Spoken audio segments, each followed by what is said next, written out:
Muy buenas amigos de YouTube.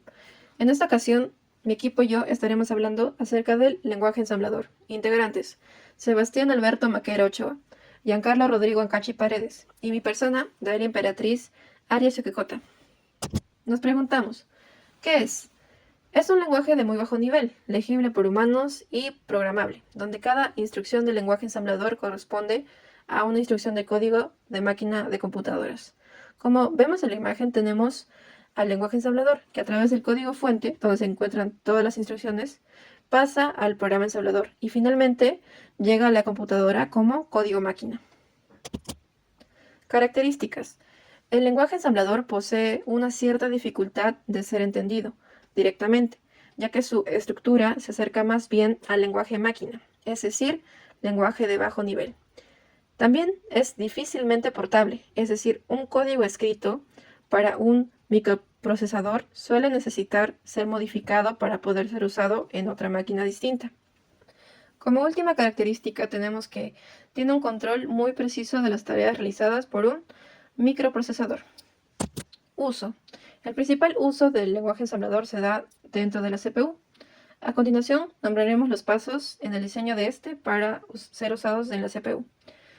En primer lugar, se diseña el lenguaje ensamblador que se puede utilizar para escribir programas para el CPU. Seguidamente, se escribirá una representación de código de máquina para el lenguaje ensamblador, ya que la CPU solo tiene la capacidad de interpretar información que son datos binarios, por lo que el lenguaje ensamblador necesita ser traducido a datos binarios que serán entendidos por la CPU. Como tercer paso tenemos que la CPU se diseña entonces para ejecutar las instrucciones del código de la máquina. Como último paso, tenemos que el proceso de diseño del lenguaje es normalmente iterativo. Y continuando con la presentación del video, ahora vamos a hablar sobre las herramientas que son utilizadas al momento de trabajar con el lenguaje ensamblador. En este video, solo por temas de practicidad, solo mencionaremos las más importantes o las más utilizadas. Empezamos rápidamente con el ensamblador. El ensamblador es un programa que traduce el código ensamblador escrito por el programador en código máquina comprensible por el procesador. Es decir, que recibe el archivo fuente en el lenguaje ensamblador y produce un archivo objeto o ejecutable.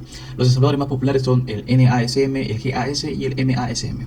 Rápidamente seguimos con el editor de texto. Un editor de texto es una herramienta que, bueno, ya lo sabemos, ¿no? Nos permite escribir y editar el código fuente en el lenguaje ensamblador. Podemos utilizar uno de los más conocidos, que es el Visual Studio Code, el Notepad++ o el Sublime Text.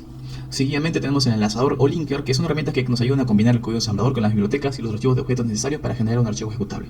No por último, sino que el siguiente es el depurador, que vendría a ser la herramienta más importante, ya que nos permite ejecutar el programa paso a paso, deteniéndose en puntos específicos para inspeccionar los valores de los registros y la memoria.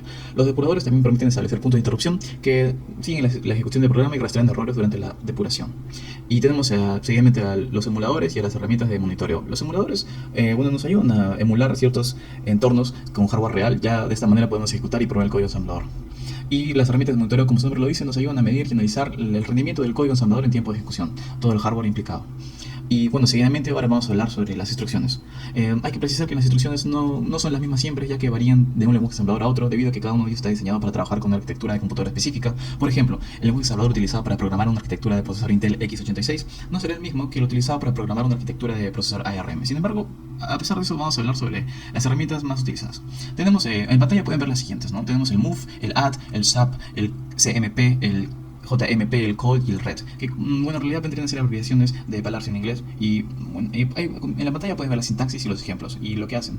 La primera, que es move, es una transferencia, la add es una suma, el sub es una resta, el CMP es una comparación, el JMP es un salto, el call es una llamada y el red es un retorno. A continuación, mi compañero seguirá con la presentación del tema. Bueno, el lenguaje ensamblador es utilizado en situaciones donde el control directo de hardware es crítico y donde se requiere un alto grado de eficiencia y velocidad en la ejecución del programa. Aunque es un lenguaje de programación de bajo nivel, el lenguaje ensamblador sigue siendo utilizado en la actualidad debido a su capacidad para interactuar directamente con la arquitectura de hardware y de la computadora. Tendríamos un ejemplo de una aplicación importante del lenguaje ensamblador sería el desarrollo de sistemas operativos, ¿no? Los sistemas operativos, como sabemos, son complejos y críticos para el funcionamiento de la computadora. Y el lenguaje ensamblador se utiliza para interactuar directamente con el hardware de la computadora y controlar el funcionamiento del sistema operativo. Además, el lenguaje ensamblador se utiliza en el desarrollo de controladores de dispositivos, manejo de interrupciones de hardware y el desarrollo de software de bajo nivel para sistemas embebidos o de tiempo real. Un resumen rápido, bueno, tendríamos que el lenguaje ensamblador es utilizado en situaciones donde se requiere un alto grado de eficiencia y velocidad en la ejecución del programa y donde el control directo de hardware es crítico.